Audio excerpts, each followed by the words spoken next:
Okay, Bella, let's take a look at this new essay you've written. Task 1, the pie chart. Let's see. The two pie charts compare the percentages of schools' subject preferences in New South Wales in the years 2014 and 17. Overall, it can be seen that over this time frame, there was a significant change in the proportion of preferred school subjects. All right, it's a little vague, but okay, fine. I mean, you could have said something a little more specific, like something started off as the most popular in 2014, but in 2017 it changed to whatever, something else, okay? So, all right, it's fine though. I mean, obviously we're looking at it because there was some change, but for that reason I would have liked you to have said at least a little bit something more for your overview. In 2014, the largest proportion of preferred school subjects as were, wait a minute, this is weird, the largest. How about we change this a little bit, because you've got this proportion, subject, and then you have two things, so it just gets awkward. So how about in 2014, the most preferred school subjects were geography and math, which accounted for 27.7 and 27.3% respectively, but decreased to half after 3 years. Similarly, physics and biology accounted for 19.4 and 13.4 in 2014, but the figures, it's not one figure, it's multiple figures, rose significantly to 21.2 and 24.1% respectively in 2017. Now, this is interesting. Similarly is the wrong word actually to use here, okay? Because you're not talking about something similar, you're actually talking about the exact oppositely. So a good word to use here would have been conversely, okay, or in contrast, because you're showing exactly the opposite trend. So these two subjects started high and then decreased, but these started low and increased, okay? Surprisingly, history was the only subject that increased dramatically from 1.2 to 19.4 in the final year. With regards to the remaining school subjects, PE had an approximate 5% decrease, get rid of the D, and figure from 8.7 to 3.2, whereas chemistry's figure dropped from 1 to 0 in 2017. Finally, IT's figure rose to 0.2 in 2017. Really? Okay. I thought it was a little more than that, but okay. All right, it's fine. What you did is fine.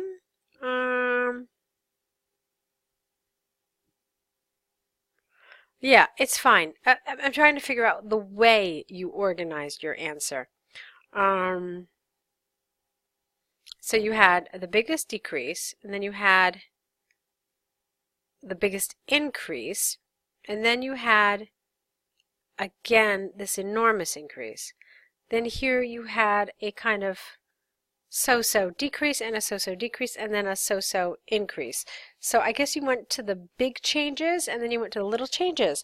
I'm just trying to see how you structured your answer, if there was logic in the way you organized it, and I suppose there is. As I've said multiple times, there is more than one way to do task 1. I just want to make sure that you don't haphazardly select subjects and just kind of lump them together, but there does seem to be some rhyme and reason to the way you've done this, so it's fine, okay? Some good grammar, some good vocabulary, so no real problems. Let's move on to your task 2. Weddings, expensive weddings. Let's see what you wrote.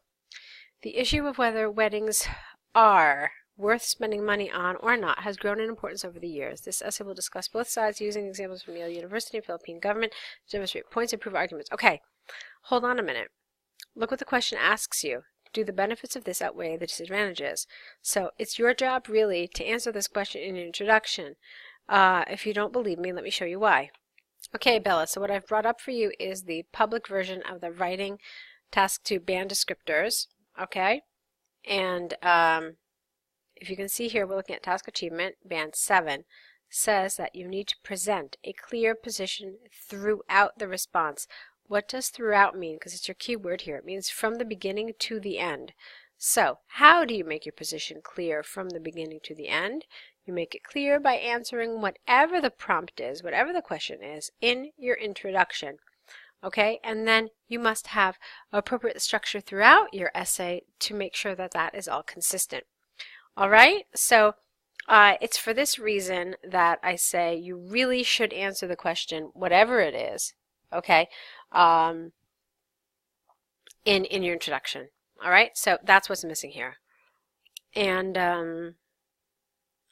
okay, so admittedly, weddings are a special occasion that are worth spending money on, and some people opt to do this because it is a way of promoting themselves.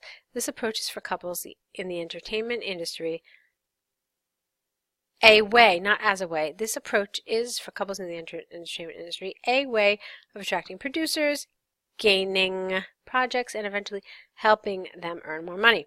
For example, an extensive study by Yale University demonstrated that lavish weddings of popular couples resulted in 15% more projects compared to those who kept it hidden. This viewpoint was echoed by the online survey of netizens who agreed that these couples indeed boost their net worth when they agreed to expend on their weddings. Therefore, it is clear that the advantage is limited to those who want, no S, further employment. All right, let me ask you a question. Do you think that this kind of thing applies to people who are not in show business as well?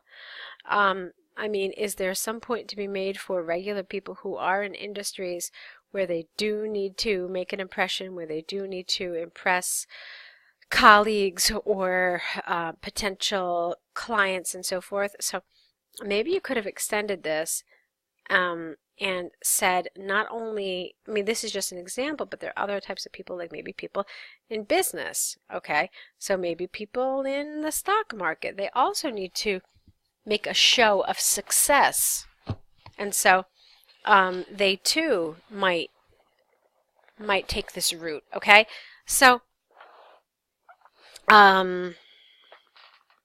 it's just something to think about. So rather than limiting it just to this, you could have shown a really more a broader kind of idea here by talking about people besides just the entertainment industry. All right, I'm not saying that what you wrote is bad. I'm just saying that you could have extended it and made it even more developed. All right, let's move on.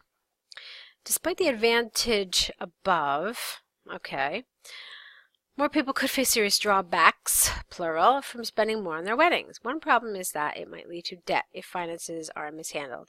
With the increasing trend of extravagant weddings, couples earning enough are being forced, D, to stretch their budget to meet the ideal wedding in the modern era. However, miscalculations can happen and the result would be debt. Singular. For instance, a recent poll by the Philippine government found that 60% of couples who chose to keep it simple ended up happier with their marriage and finances compared to those who chose to squander money over their wedding.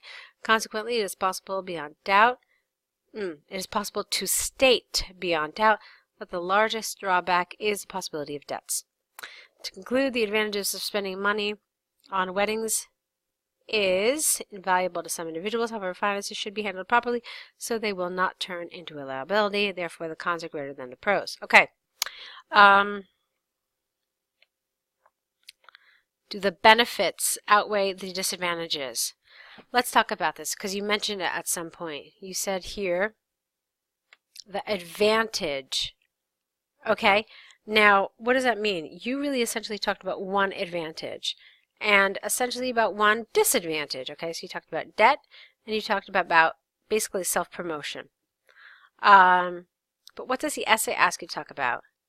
It asks you to talk about benefits and disadvantages. So my advice to you would be to extend this and talk about more than one advantage and more than one disadvantage. Okay, so it may have been in your best interest to talk a little bit maybe about some additional advantage that can be gained, okay, and in a similar fashion about an additional disadvantage that can occur. All right, so think about that a little bit. It's really about interpreting the language of these tasks. They sometimes get to be kind of sneaky. So it doesn't say, does the benefit outweigh the disadvantage? So the implication here is that you're supposed to talk about more than one advantage and more than one disadvantage. Keep that in mind. Correct these essays, Bella. I like what you wrote. I like a lot of your language. A lot of it was really easy to read. It was easy to follow. You write very naturally and very well. A lot of good vocabulary. Some good grammar as well. Some nice cohesion. Okay, like I like when you do stuff like this approach, this viewpoint was echoed. All that's really nice, okay? So here, one problem is that all that's really nice in terms of cohesion. So keep in mind what I said about the task achievement part of this essay, and we'll meet back again with your next set of essays. All right, go ahead and correct these, add to your error correction list, and I'll wait for your next set. Good luck.